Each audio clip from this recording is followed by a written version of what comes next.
यदि आप भी 2026 में जो है बोर्ड एग्जाम देने वाले हैं 10वीं कक्षा का, तो आपके लिए बहुत ही इम्पोर्टेंट क्वेश्चन ये होने वाला है। और ये क्वेश्चन 5 नंबर में भी पूछा जाता है और यही क्वेश्चन 2 नंबर में भी पूछा जाता है। आपको 2 नंबर या 5 नंबर को अच्छे तरीके से समझना है, तो आपको जो है वीडियो को पूरा देखना होगा। चलिए आपको बताते हैं क्वेश्चन का आता है, देख सकते हैं। क्वेश्चन पूछा जाएगा आपको कि प्रकाश का परावर्तन क्या है और इसके नियम को लिखिए। इस तरीके से क्वेश्चन पूछा जाएगा, प्रकाश के परावर्तन क्या है और इसके नियम को लिखिए। तो आपको कुछ नहीं करना है, बहुत ही आसान तरीके से इसके सवाल का जो है आंसर लिख सकते हैं कॉपी पे। जो बताते हैं इतना अगर छाप देते हैं, आपको पूरा में पूरा नंबर मिल जाएगा। तो आपको लिखना है प्रकाश का परावर्तन क्या है, इसका परिभाषा जो है, इसका परिभाषा लिखना है। जब प्रकाश की किरण किसी चमकीली या चिकनी सतह से टकरा कर उसी माध्यम में वापस लौट जाती है, तो इस घटना को प्रकाश का परावर्तन कहते हैं। जब प्रकाश की किरण जो होता है ये किसी चमकीला सतह से टकरा करके और जिधर से आ रही होती है उसी माध्यम में वापस लौट जाती है, तो ये घटना जो है प्रकाश का परावर्तन कहलाता है।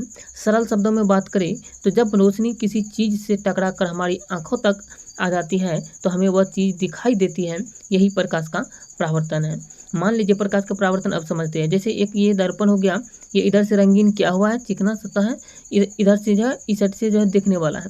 जब प्रकाश की किरण आया, इधर से टकराया यहाँ पर और वापस इसी माध्यम में लौट गया, यानी इधर से आया और इसी माध्यम में वापस लौट गया, यानी एक माध्यम ये हुआ, दूसरा माध्यम इस तरफ हुआ। जैसे इस प्रकार प्रकाश की किरण इस माध्यम से आ रहे हैं और इसी माध्यम में लौट जा रहे हैं, तो प्रकाश की यह घटना जो है प्रकाश का परावर्तन कहलाता है। और ये क्वेश्चन को जो है आपको 2 नंबर के क्वेश्चन के लिए इतना अगर लिख देंगे तो आपको पूरा में पूरा नंबर मिल जाएगा। 5 नंबर का पूछता है, तो एक क्वेश्चन पूछता है प्रकाश का परावर्तन क्या है, इसके नियम को लिखिए। तो इस तरीके से प्रकाश का परावर्तन का परिभाषा लिख देना है और इसके बाद प्रकाश के परावर्तन के नियम यहाँ से है, देख सकते हैं।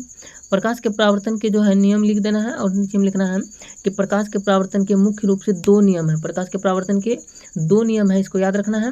पहला नियम है कि आपतित किरण, परावर्तित किरण तथा आपतन बिंदु पर खींचा गया लंब, यानी जो है यहाँ पे देख सकते हैं फिर से पहला नियम है कि आपतित किरण, परावर्तित किरण और आपतन बिंदु पर खींचा गया अभिलंब तीनों एक ही तल में होते हैं। ये तीनों जो है जैसे कि देख सकते हैं ये परावर्तन की घटना हो रहा है, आपतित किरण इसको कहते हैं और यहाँ से जो टकरा करके लौटा इसको परावर्तित किरण कहते हैं। इस बिंदु पर अभिलंब रहता है, ये तीनों एक ही तरफ में होता है, इसलिए जो है ये पहला नियम कहलाता है। और इसी का दूसरा नियम जो कहलाता है, देख सकते हैं प्रकाश के परावर्तन का दूसरा नियम कहता है कि आपतन कोण हमेशा परावर्तन कोण के, यानी आपतन कोण हमेशा परावर्तन कोण के बराबर होता है। आपतन कोण जो होता है हमेशा परावर्तन कोण के बराबर होता है, यानी आपतन कोण आई बराबर कोण आर, हमेशा ये दोनों कोण बराबर होता है। आपतन कोण कहते किसको है ये समझ लीजिए।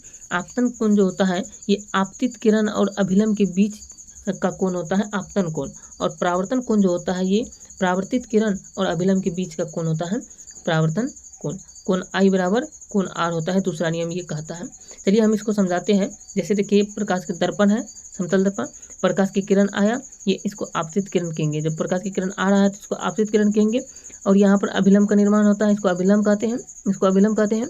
और यहाँ से टकरा करके इधर जो लौटती हैं इसी को जो है क्या कहते हैं, इसी को परावर्तित किरण कहते हैं। देखिए आपतित किरण, परावर्तित किरण और अभिलंब, तो आपतित किरण और अभिलंब के बीच में जो ये कोण बन रहा है इसको कोण आई कहते हैं, यानी आपतन कोण कहते हैं। और अभिलंब और परावर्तित किरण के बीच में जो ये कोण बन रहा है इसको कोण आर कहते हैं, यानी जो है परावर्तन कोण। इस प्रकार से आपतन कोण परावर्तन कोण के बराबर होता है हमेशा प्रकाश के परावर्तन में। इस तरीके से आप 5 में 5 नंबर पूरा ला सकते हैं यदि इतना लिख देते हैं। ये वीडियो कैसा लगे आप लोग कमेंट करके जरूर बताइए। अगर वीडियो अच्छा लगा है तो वीडियो को लाइक कीजिए और चैनल को भी सब्सक्राइब कर लीजिए आगे के इस तरीके के क्वेश्चन को देखने के लिए। जय हिंद।